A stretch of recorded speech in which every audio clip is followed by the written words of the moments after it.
Hello, everybody. Welcome to another edition of Chaos in Southwest Nebraska. Subscribe to the channel if you haven't yet. Like the videos. And today's video, well, it might not last too long. Not because of political reasons, but the numbers and information I'm going to share with you just don't fit a certain narrative.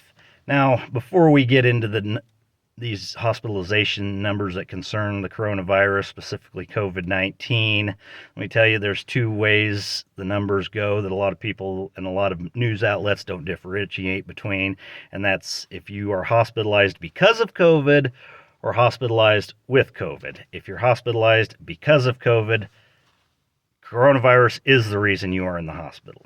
If you're hospitalized with COVID, you got admitted to the hospital for a different reason, but then tested positive for the coronavirus. And these numbers are admitted to the hospital because of COVID. Now, a certain hospital, these numbers are from the week of January 31st, 2022 to February 7th of 2022. Now, in this certain hospital, CRMC, 30 patients were admitted to the hospital because of COVID. Of those 30, 23 were fully vaccinated or up to date on their vaccinations, meaning they were on schedule to keep their boosters going, when you say up to date. And 7% were unvaxxed. That's less than 25%. Keep that in mind. Now, that same week, 36 patients were discharged. They had recovered from COVID.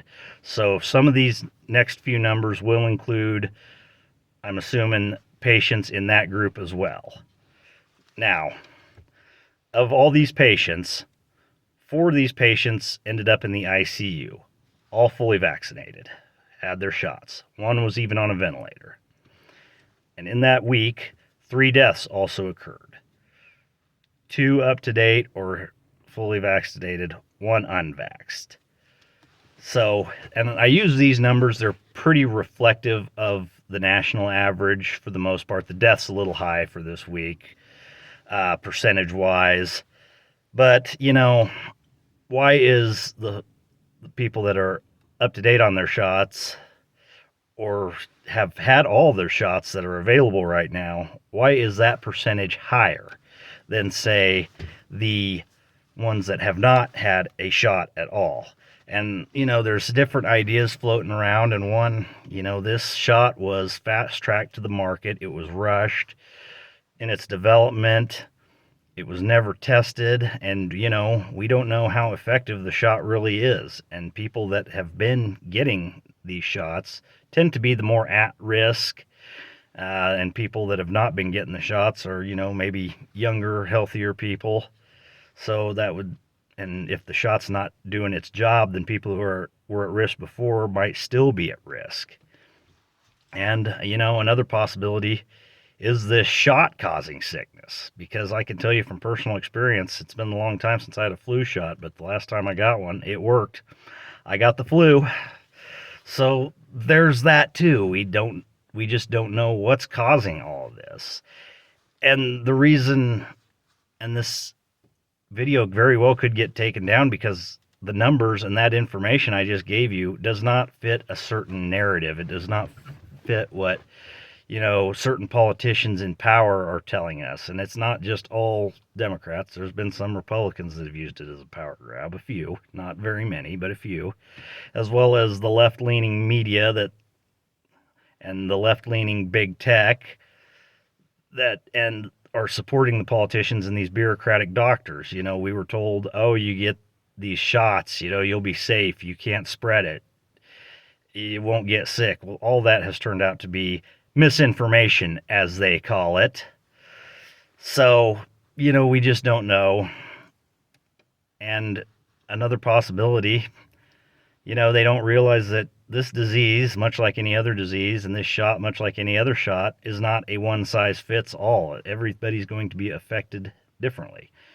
Kind of on a lighter note, I got a good friend of mine, elderly gentleman, mid-70s, bad heart. He contracted COVID there this past winter.